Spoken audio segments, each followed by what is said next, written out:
How do you access your intuition, that quiet voice inside, when you have a hard time sitting still, when your mind is a chatterbox and filled up with thoughts, and when you just want to be going? How do you do that?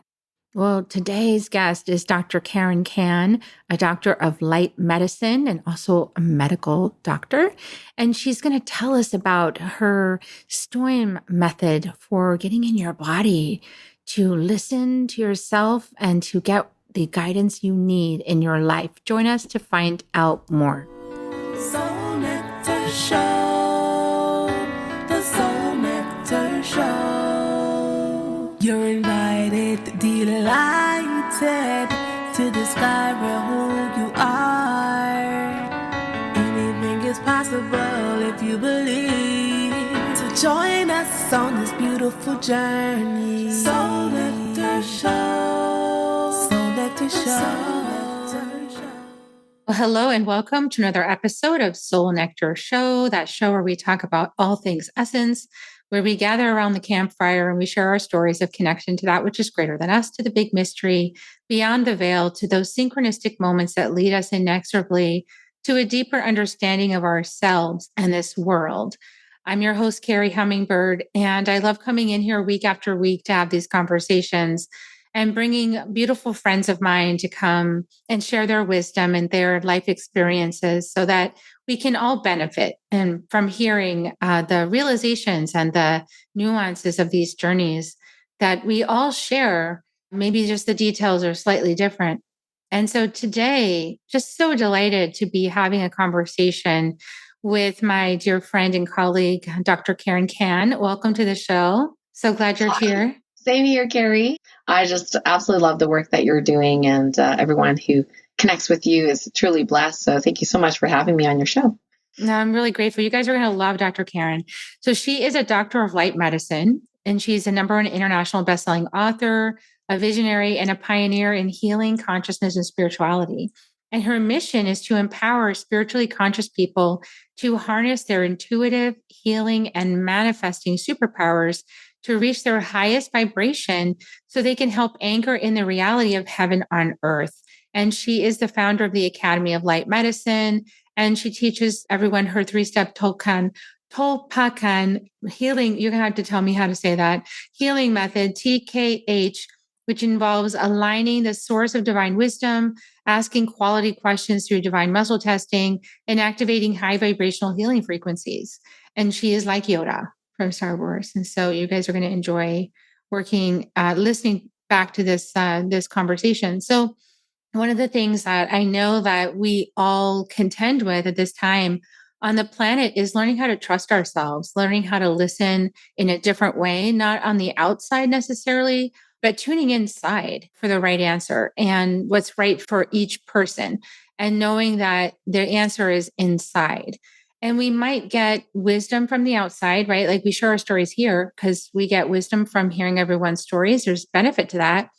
And ultimately, though, whatever comes through any conversation, whether it's with a doctor, as Dr. Karen is actually a doctor, she's an actual doctor, so we can hear that wisdom coming through.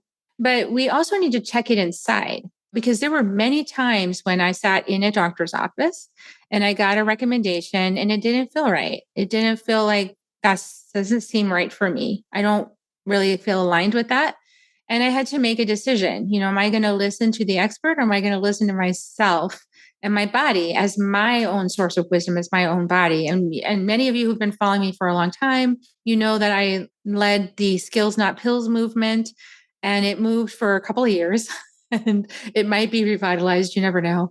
But I interviewed a lot of people talking about tune into your own wisdom, like really step into your power, listen to your body, listen to yourself, learn how to listen to that voice within, because that voice within has all your answers, much more so than somebody on the outside of you that's not having your experience.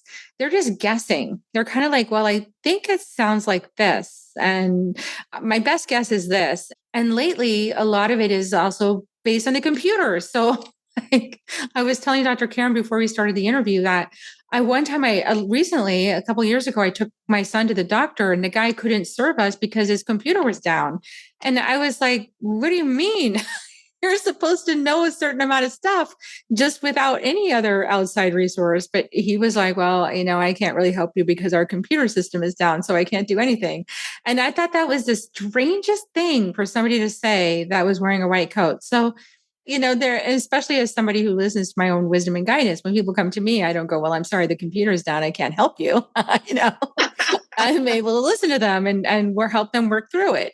So I think in this age of technology, where people are really leaning into like chat GPT and where can this computer tell me the answer or say it better than I can say it, or even like put the chip inside your head now, or all of these things that I'm like, why are people doing this? And we're losing touch with the amazingness of ourselves, right? We're losing touch with the amazing experience of being a soul in a body. That's more powerful than any of this other stuff. This other stuff is stuff that toys are created by souls, to play with, but it's not the ultimate power. So having said all that, I know that we're going to take this conversation in amazing directions, Dr. Karen. So tell us a little bit about your own journey to establish your wisdom in a world that is sort of relying on computers and textbooks and research studies to prove X, Y, Z and arguing over every little detail back and forth. How did you come to found this amazing Academy of Light Medicine and be teaching so many other people to trust themselves? How did you turn your back on that old world? Well, I think a lot of people have experiences growing up as a child and being told that whatever they're feeling or thinking is not okay, or that it's like untrue. And I have memories of when I was 5 being told to sit on my grandfather's lap to take a nice picture, and I did not want to. And they said, well, come on, and I was kind of guilted into it. Like, come on, don't be like that, be nice and sit on your grandfather's lap. But honestly, I didn't like the man. I just didn't. I didn't have a reason to, because he was very charming. Everyone seemed to like him, but I didn't like the man. And so I did not want to smile in the pictures, which is sad because the one picture I do have with him, I look really great. But all the other quick pictures, I'm not smiling. I don't even remember if I ended up sitting on his lap, but if I did, I was like, come to find out, decades later, I find out that he was what people used to call a philanderer and also an abuser. I had no idea, as a child, no idea, never saw it, never heard it. But I found out, through the grapevine eventually that there was some abuse there. So my child self knew on some level this was not somebody to get close to, but I was literally conditioned out of that. And like so many sensitive people, we are taught to stop listening to ourselves because someone older and wiser, and to this day, my parents still give me that line. We are older and wiser than you. We have more experience, yada, yada, yada, right? And I'm thinking, well, do you remember that time where you had arguments with your parents? Like, they were older and wiser, right? But yeah, you did your thing, right? So I think it's hilarious. Yeah. And so we learn and get programmed out of it. And what often can happen is that it starts not working, right? Like maybe it's not a big deal when you're 5, maybe not a big deal when 10, but then all those things start to accumulate. We start to forget. It's like our intuition goes, well, she's not going to listen to me anyway, so I'm going to bed. Just wake me up later when you're ready. So we just look outside ourselves because that's we're just used to the programming. Well, what's the best thing to do? What does the Bible say? What does church say? What does my parents say? What do the teachers say? And I was like the quintessential teacher's pet. I always got my homework done. I was always an A student. I always did what I was told. I was super, super obedient, and all this kind of stuff. And I was freaking miserable, to be honest, because I was trying so hard to be good that any mistake I made, I felt horrible. So it wasn't until, in my 30s where I finally kind of burnt out from trying to be everything to everyone, including a medical doctor in a small town. Of course, I had to be in a small town, right? And had super, super high responsibility. My body just thought, I am so done, right? And so the adrenals burned out, got really, really sick, ended up with fibromyalgia, chronic fatigue, Hashimoto's thyroiditis, and allergy, the list goes on. And I was at rock bottom, and many of us have to get there to realize there's another way, and literally was suicidal. I was thinking of ways as a medical doctor that I could kill myself, and my then husband could get the insurance policy, right? I'm not going to tell you the way to do it. So anyway, but I did figure it out. And then one night I was crying myself to bed like I was because I was sick and didn't feel good. And literally there was like this voice, and the voice, you can talk about intuition, but the voice was my voice, but it was just this really calm, neutral kind of thought form that said, you have a choice. And I'm like, who said that? And I start arguing with this inner voice, right? I do not have a choice. I have to do this, blah, blah, blah. You have to be a good wife. And I just knew I wasn't happy in my relationship, but I thought, well, I just had to keep going. But this voice was so pleasant, but insistent, you have a choice. And I was like, well, if I did have a choice, what would I choose? And the answer was a divorce. And I was like, oh my God, that's not going to happen, right? But then I thought about it and thought about it and thought about, what if I did have a choice? What if I did have a choice? And then I made that choice, and boy, was it hard. I'd love to tell you guys it was easy, but it wasn't. All hell broke loose. My parents freaked out, right? Because nobody ever does that in the Chinese family without major repercussions. And my husband, of course, freaked out. But it absolutely needs to happen. And at some way along the way, I was just like, okay, well, whatever I tried is not working. So I might as well maybe try the opposite. So this voice started getting a little louder, and it wasn't really a voice like I'm hearing voices, but just the thoughts kept coming that were really, really different from what I was thinking. And I thought, well, let me just try that. Right. And then what would happen, I was like, get happier and happier. And then synchronicities started happening. Teachers came into my life, the right books came into my life, the right courses. And I just started following this little breadcrumb trail slowly, seemingly. And then within 2 years, I pretty much healed my fibromyalgia and chronic fatigue, which is unheard of generally. People don't seem to heal from that very often. And then I thought, well, I'm going to probably share this, right? So I started sharing with my patients and really allowing myself okay, it's not logical, but I'm feeling this, or my sense is this, and started learning the language, had some teachers help me with languaging. And lo and behold, my patients were getting better because I wasn't telling them what they should do, but literally saying, well, these are the options. What resonates with you? So I learned the language, right? To share that without being that doctor, be like, well, because I used to be that one where it's like, okay, you're listening to some radio show of this Yahoo medical doctor that says progesterone's good for you. I don't see the data. The book is by an MD who is no longer licensed, so I'm not going to believe him, and just completely poo-poo whatever the person presented. And now I'm like, wait a second. There are reasons that people do not renew their license. There are reasons why it isn't shared in mainstream. Oh, wow. Okay. So now I'm much, much more open. And my favorite line, Carrie Hummingbird, is whatever works. I love that. I have a big recommendation, right? It doesn't work for you, throw it out. Throw it out. Find something that does work. Whatever works. Yeah, whatever works. Whatever works. You don't want to do it my way? Great. That's fine. You want to do it my way? Great. That's fine. I'm not going to be attached to it. It's whatever works. Whatever gets you to more health, happiness, joy, prosperity, harmony in your relationships. Do that. Yeah, it's so much pressure, isn't it, to be the one that's supposed to have everyone's answers? That is so much pressure. And it's because it's false. It's a false illusion. And I think that Louise Hayes really shed a lot of light on this for us, didn't she? Because she came along and did this whole research project about different parts of the body and told us, okay, this is what's stored in this part of the body. And this is what's stored over here. And if you're having problems with this, it's probably because of this. It's like, wow, that's a good jumping off point, right? For self-exploration. That book was in my waiting room. This is going to be like decentralized medicine. I think that's going to just really drive authoritarian types of people insane.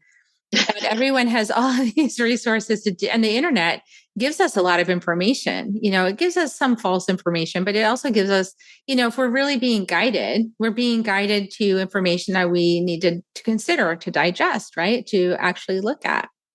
Right, exactly. And thank you, first of all, for acknowledging the big responsibility and the pressure, because as medical doctors, there is a lot of pressure to be perfect. Brian Goldman actually does this TED Talk. He's an MD in Ottawa. I graduated from Ottawa University.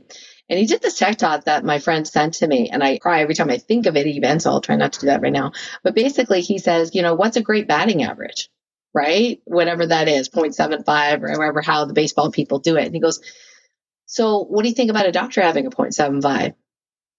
That's not good enough. Yeah, it has to be a 10. Somebody could die, right? Somebody might die. Yeah, and so there's that pressure. Happens every day, but yeah. To be perfect. And so we put a lot of pressure on ourselves.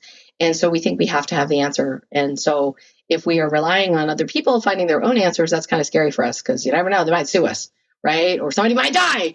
So yeah, it is very challenging. So I do empathize with my medical colleagues. It is a very challenging space to be in. One of my favorite stories, Carrie, is that I was on a plane with several naturopaths going to a meeting together. Dr. Aaron Kinney, who you know, was also on the plane. They were sitting in front of me. I was in the back seats, right? So I have all these naturopaths and sitting, and guess what? Over the intercom says, "Is there a medical doctor in the plane? We need your help. Please come to the galley," right? And I'm thinking, there's 4 of them up there. Not a single one stood up. Not a single one. They waited for me to go. And I'm walking from the back and I'm looking at them like, they're like, "Oh, we know you can handle it," right? Because the medical doctor, that final authority figure, they defer to us when all hell breaks loose and they don't know what to do. We're the ones that get sued, not them, right? So it's this huge responsibility. And by the way, it was appropriate that I was the one, because the person that fell down, hit their head, and became unconscious was a medical doctor. And I had to kick him off the plane. So yeah, probably an MD would have had bigger clout than all the naturopaths and the ER nurse who helped me. Thank, she's so sweet. None of my colleagues helped me, just the ER nurse. I'm like, seriously, guys.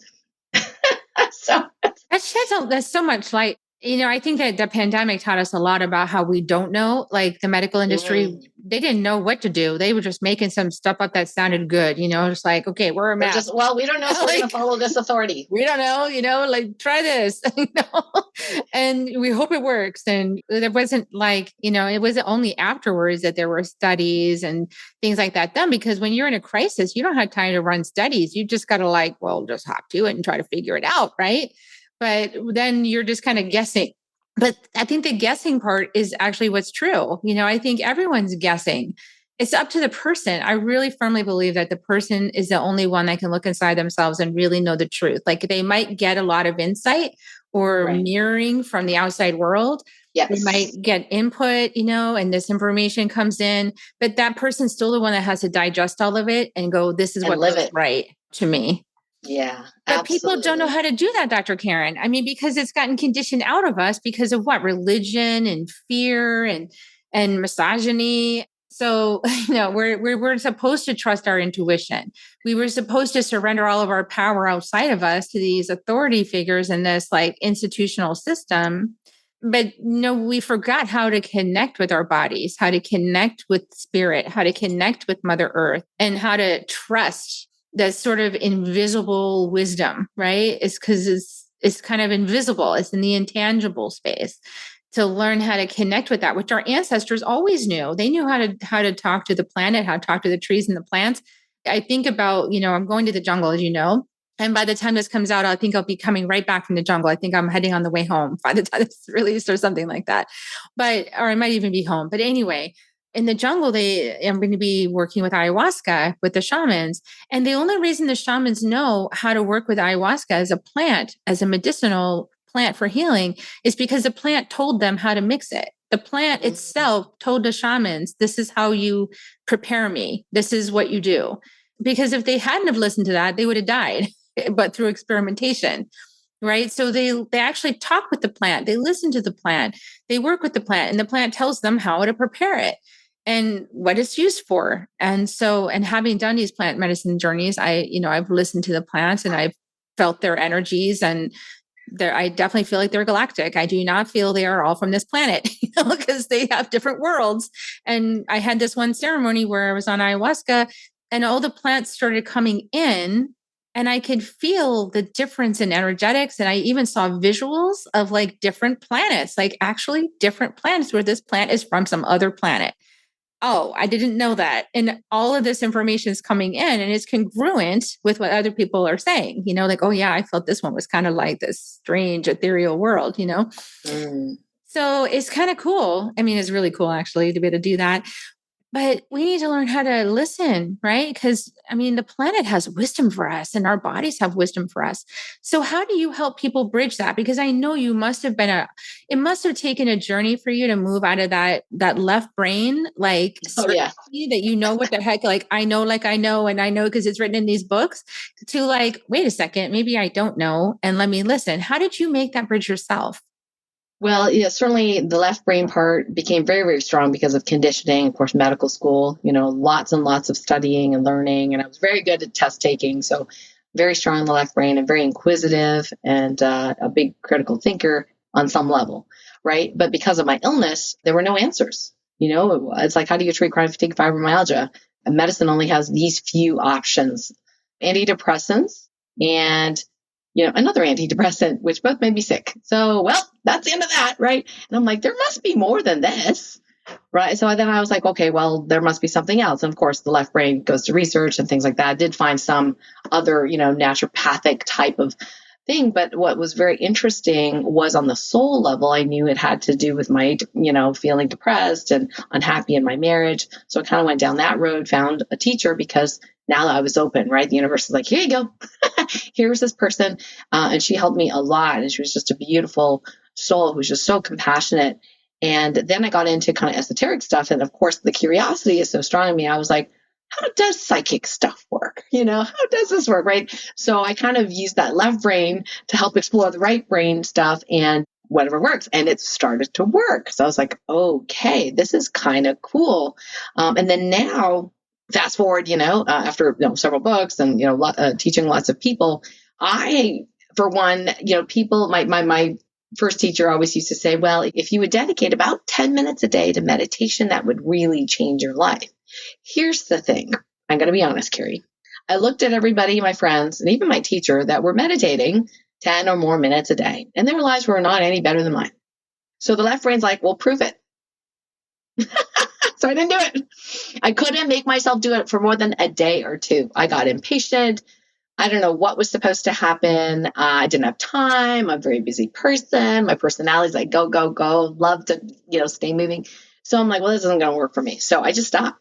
But then, of course, the left brain was like, I want something fast. And I found this book called The Secrets of Instant Healing by Frank Kinslow. It was thin and it said instant. So I did this process and I'm like, well, that's easy. Okay. So what? So I'm doing it and I'm thinking, well, nothing's instantly healing, but something did happen. I ended up with some detoxification symptoms. And by that time I'd learned to muscle test and all different things. So I figured out that I was actually doing such rapid healing that I was kind of detoxing. And even though the particular pain or whatever I was trying to work on didn't work, there were some amazing things in my life that started working. Money started coming in, opportunities coming in. I'm like, whoa, I don't even have to sit still to do this process. That is cool. And then one day, one of my former clients and student, he said, I don't really get this thing that Dr. Frank Kinslow is doing. I said, well, did you read the book? He says, yes, I read the book, but I don't get it.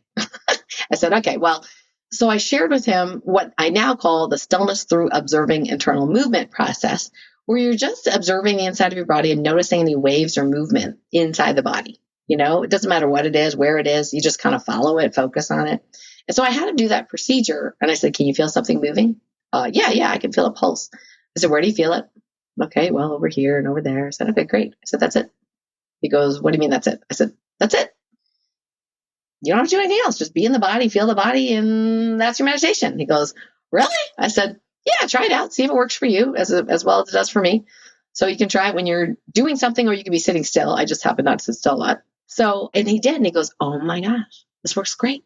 Right. And then he manifested all this incredible stuff, like his, guys really like their cars. So he manifested his dream car and he manifested this amazing, summit. Now he is like, he's got a 10 times bigger mailing list than I do. Like everyone knows who he is. It's amazing, right? From this tiny, tiny process. And it really is what, similar to what you teach about honoring the body and being embodied.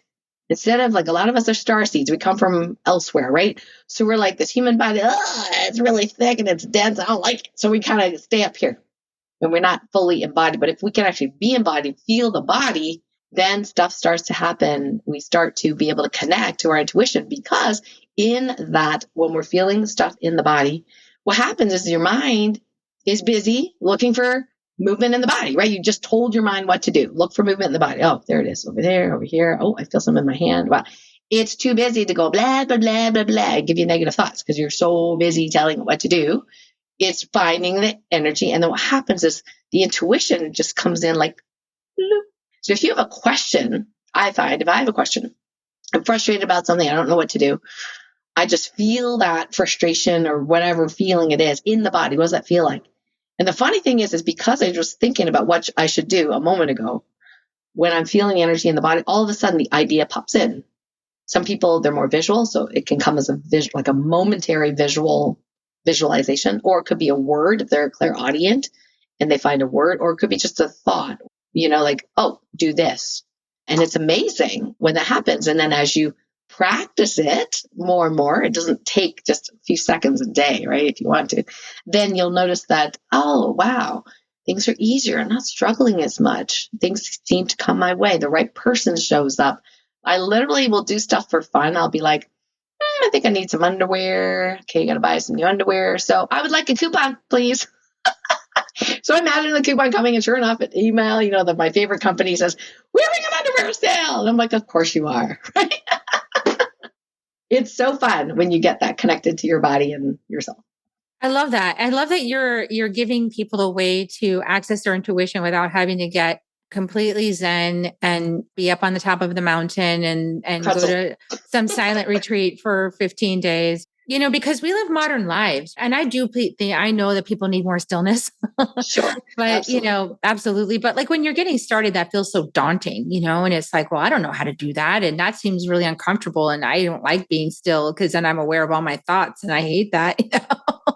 And so people don't want to be still like that. But I love what you're saying, like pay attention to the body, because I'm realizing that was actually my pathway too, because my first real teacher for shamanism, Heather Ashamara, she was teaching me how to place one hand over my belly and one hand over my heart, and to close my eyes and to go inside whenever I felt stress, and then just breathe and feel it. And that's actually quite revolutionary.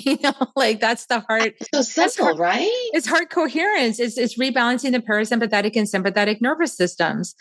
And it's like holding a baby, so like you're holding yourself like a baby, and then you're just kind of breathing. And like you said, your attention is like on your breath or on your hands, because your hands are on your body. And they're on the parts of the body where the nervous systems meet, right? Like where the energy bundles are. So how brilliant is that? Actually, that's very smart, and I only like years later did I realize that's actually revolutionary, to place your hands there and to take breaths and to close your eyes. Because why? Because the eyes are the primary sense that activates the mind for most people. The vision, the outside world is hooking our attention because we're seeing it normally. So if we can turn off that stimulus for a moment, we can tune in, and then place our focus in the body.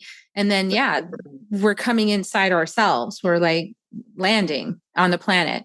You can't manifest anything unless you're here. That's what people often tell people that, right? Because you can't manifest if you have one little dangle of energy animating yourself. You can't heal your body unless you're willing to be here and willing to be embodied. I measure people's hara lines day in and day out, and they're a proportion that, their soul is not necessarily human. So they have other star seed lives, and they're just not used to this density. And it's very hard, very difficult. They kind of forgot their assignment when they incarnated. So part of their energy is escaped out, and it's not anchored in the body. And the hara line is one way where we can actually test what percentage of the energy charge is in the hara line. If it's low, that means they actually don't want to be here. And if they don't want to be here, it's really hard for them to heal their physical form because there's not energy in the present. And that's absolutely necessary. And I love the whole heart belly thing, because a lot of people are very tactile as well. And this helps to anchor in, what am I feeling? If they're like, I don't feel anything in my body, then it's like, okay, well, put your hands on it. Can you feel your hand on your body? Yeah. Okay. Well, can your hand feel the chest? Yeah. Can your hand feel the belly? Yeah. Right. So we can kind of step by step bring people's awareness back to the body. And it's a very, very awesome practice. And eventually you won't need to do this. Eventually you won't need to close your eyes, right? You can be able, like I'm talking to you, Carrie, right now, and I can just feel all sorts of energy running in my body. I'm actually quite warm. Yeah, that happens. Yeah. It's really fun. I think the fun thing is just seeing the synchronicities happen and the solutions coming up. I used to struggle. I used to be like awake all night long trying to figure out a problem. That is not the way to do it. It takes so much energy, and it's just like, if you're a person that gets a lot of headaches, like all your energy is up here.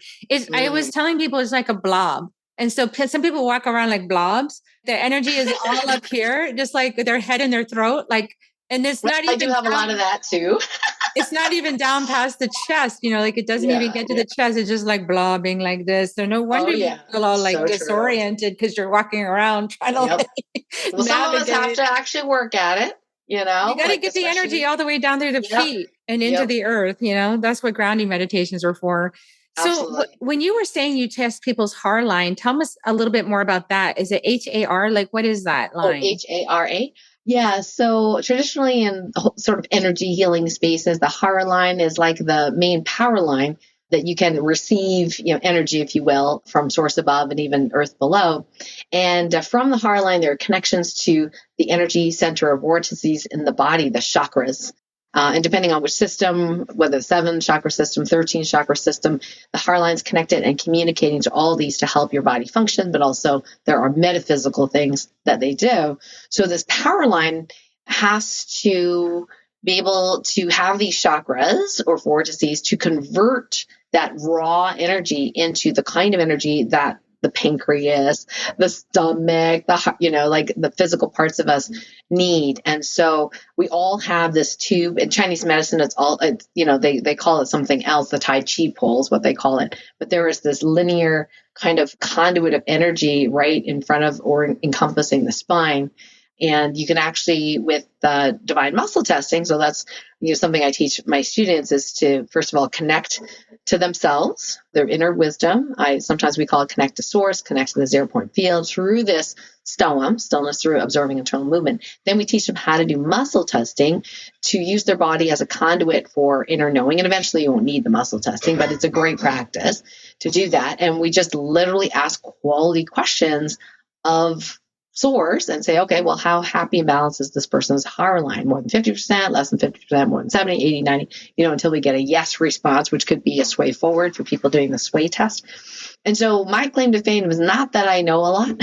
My claim to fame is that I ask a lot of questions, and I ask the right questions, because we can be very accurate in that when we're connected to the 0-point field, when we're connected to that inner wisdom, we can ask all sorts of questions. I can ask for someone that's like struggling with thyroid issues, how happy and balanced is their thyroid? How happy and balanced is their pathway between the pineal, hypothalamus, pituitary, thyroid, adrenals, right? What percentage of that thyroid issue is actually physical in nature? Do they need more minerals? Do they need to eat more protein? Whatever. Or is it mental? Is it a negative thought form?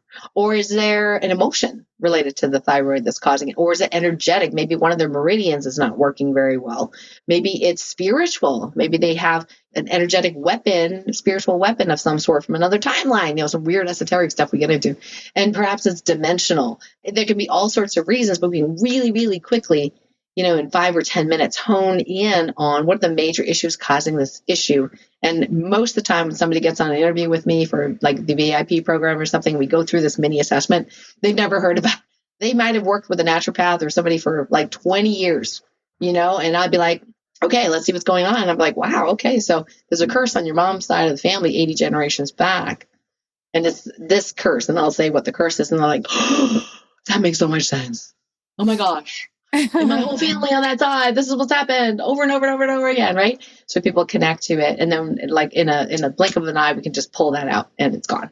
So that's the other part of the healing modality. Everyone can do it. It's just they don't know how to do it, but it's actually pretty easy. So what I'm here for is really teaching people how to ask the right question so they can actually tune in to get their own answers. Yeah, asking the right question is, I think, probably most of it, right? Because it has to be a yes, no answer. And sometimes it's the ambiguity that prevents a person from getting a clear answer. And other times it's because parts of you don't agree. So like one part, so that's like parts work too. Like a part of you is not agreeing with the other part. One part of you holds, it's like multiple personality people. Like I love this story from my teacher. It was when I first started studying. She was like, well, how is it that multiple personality people, one personality can have cancer? Yeah. And then when it's present, and then as soon as that one's gone and another one's present, the cancer's gone. How is it possible that it could be like that? Like just gone. And that just led me to think like, we're creating our reality, like we're creating the whole reality. So if we could change some underlying thing, it would just be gone, So what's the magic there? Yeah, absolutely. Yeah. They say it's a holographic universe, right? And we have the ability, and really through the 0 point, that's the source of all creation. So when we reconnect there, and there's again, this multiple personality disorder, I think what happens is that blueprint of who they are shifts and changes. And so very quickly, the sacred geometry changes, and then their physical form can change. And most of us are attempting to get that fast, right? Changing our physical form and connecting to the 0 point field consciously, which is definitely a practice for sure, but well worth it, because it's actually pretty fun once you start playing around in it. Yeah. So this is a fun thing, right? Like, I think that people can, what's the most common experience when people start learning your technique? Like, what's the most common thing that they say about this technique and what it gives them? Well, I think one of the things is people feel relieved because they've been feeling guilty for so long. Because a lot of people that I see are, spiritually conscious. So they're like, I know I should meditate, and they feel really, really guilty like I used to. And I'm like, you don't have to meditate. They're like, what? Right? And I'm like, no, I just feel your body. Just feel the energy in the body. You feel it? Like, go rub your hands, rub your hands. And then just close your eyes. If your eyes are distracting, and just, what do you feel? I feel heat. What else do you feel? I don't know, kind of buzzing in my hands. It's kind of going on my arm. Perfect. Great. That's it. Oh, really? Yeah. Yeah. Just get used to feeling your body and like feeling what's going on. And then the other things is then more sophisticated, then they can start to have a question. Oh, I'm having problems with my neighbor. What should I do? Right. And then they feel the body. They feel whatever the emotion they feel, allowing it to be there. Just what does that feel like in the body? And then all of a sudden it's just something. It's like you don't even know sometimes it's intuition, Carrie. Sometimes it's like, I just feel compelled to do something. Like the other day, I was helping, somebody in one of my dream weaving looms. And I just thought, oh, she really likes animals. Oh, I'll just put on Facebook. It was just literally, I didn't know what I was doing. I was just like, I just put on Facebook. Anybody highly spiritual here who absolutely loves animals? Oh my God, I got like 15 responses. I'm still catching up, right? To respond to these people. It's like, how did I know to do that? I just was just doing what I do. I just feel my body. And then with that slight question, how can I help this person? Then it was like the idea came and I just acted and didn't even think, oh, is this an intuitive? No. It just bypasses the left brain. It's just like, I feel like doing that. So I'll do it. Sometimes I'll be like, oh, I love this quote. I'm making a meme, right? And I'll just make a meme. And it's like, people are like, oh my God, I really need to hear that. Oh my God, thank you so much for making this, right? And I'm like, cool. No idea I was supposed to make it, but I just felt like it. So that's the really neat thing about it, is that it can grow and evolve in this way, and it can be really fun. Yeah. And that second guessing thing that I've gotten trapped in so many times in my path, right? I've gotten serious about testing myself, Dr. Karen. I will just confess.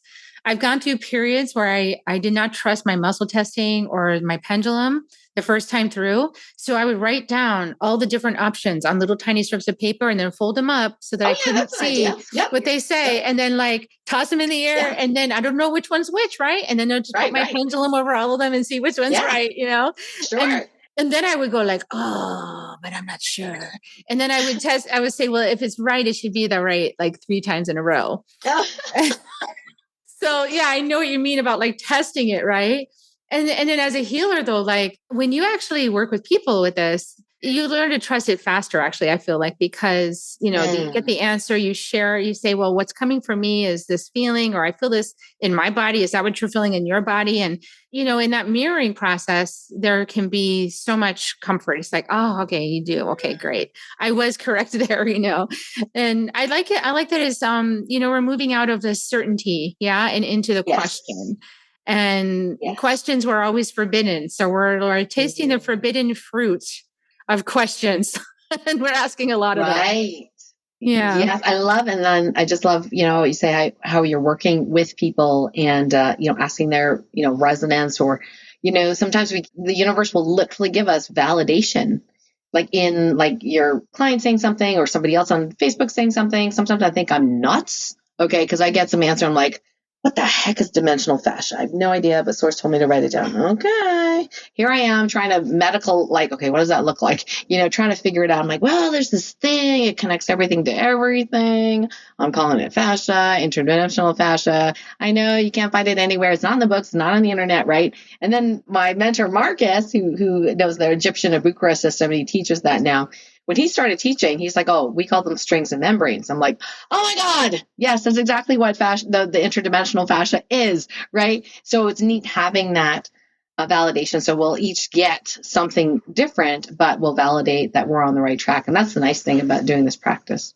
Yeah. And I like that you said that too, because then there'll be that confirmation. And you could, I don't know about you, but when you interview people, you never even met this person before, and you'll have this instant knowing, like, yes, that's exactly the message I got. Oh, I got the same message last year, or yeah, I had the same idea. And so we're on the same wavelengths. And I feel like we just have to trust that. So we're running out of time here, but unfortunately, because I love you so much and I just love telling stories with you. What else do you want to share with people? Because I know that this testing I've done, actually, I read Dr. Karen's. She has a free offer, a free book that teaches you how to do some of this stuff. And there's this amazing, you got classes, you have a podcast of your own, you have a community, you have, you're like set up, so what do you want to tell people about today? Well, if, what you're hearing resonates with you, would like to, connect with the community, we call it the Light Medicine Community, but the link near this, it's basically KarenCan.com/community, and that'll forward you where it's free to join. And every month we do a mini healing where I do actually muscle testing on the whole group, and sometimes individuals. We just demonstrate how we can get the answers and heal, and it's pretty fun. I really have a lot of fun, and people do as well, to get that free mini healing every month. And then the Stillness through Observing Internal Movement, that's actually a free class. It's like a 30-minute class, and people can get that at stillnessonthefly.com. And so I'll walk you through the whole process. Of course, the sensitivity is your superpower book, which you can get on Amazon. That whole chapter 4, I say, is the most important chapter of the whole book, which is that stillness procedure. Remember, guys, stillness does not mean om, right? You can literally go, oh, I just need to feel my body. That's it, right? And just walk around. Oh, I forgot to feel my body for the last 3 hours. Okay, feel it now, right? And just do it for seconds at a time. It is incredibly effective and cumulative in benefit, just doing a little bit at a time. And the cool thing is children learn it really quickly, right? Because they don't have a thought that they can't learn it. So it's really, really fast. And if you can teach your children, grandchildren this, go into their happy place, whatever you want to say, feel the heat in the hands, yes. It's like, okay, feel the heat, feel the pulse, right? And then they get kind of used to doing that, and it's no big deal. So so those are free resources for you, the Light Medicine Community. I'd love to connect with you. And then also the stillnessonthefly.com is that free class to learn the stillness technique. I love that. Stillnessonthefly.com. So you guys go check that out. And thank you so much for coming on this show and sharing your gifts and wisdom and your bright light. I so appreciate you. And I hope you guys all love her too. I'll put the links in the show notes. So go look below to get those links. And we're going to give kisses, guys, but only after I just ask you one little favor. Can you please share this episode out? Can you leave a comment and share it out with a friend who might be open to learning? And then just say, are you open? You could even ask before, are you open to something I listened to that I really found something powerful with? Are you open to receiving it? And if they say yes, then you can share. And then everybody's willing, right? And so that's one way you can learn how to share is you can ask, are you open? And just another little tip there on sharing this kind of stuff out. Okay, we're going to give you kisses now. So here we come. You're going to join me, Dr. Karen. Here come the kisses, everybody. We love you so much. Thanks for listening to the end. Lots of love. And we'll see you next time on Soul Nectar Show. Bye for now, everyone. Thank you, Carrie. If you found even one gold nugget in this episode of Soul Nectar Show, will you do us a favor? Will you subscribe, like, and share this episode? Maybe even write a comment and let us know what you thought about it. We really, really want to engage with you at a much deeper level. Let's be part of community together. Have a great week, everyone. Bye for now. To dive in deeper to nourishing conversation, visit soulnectar.show. Soul Nectar Show. Awaken, Nectar Show. Take a sip from the drip of nectar, from the source of who you are. Soul Nectar Show. Yeah.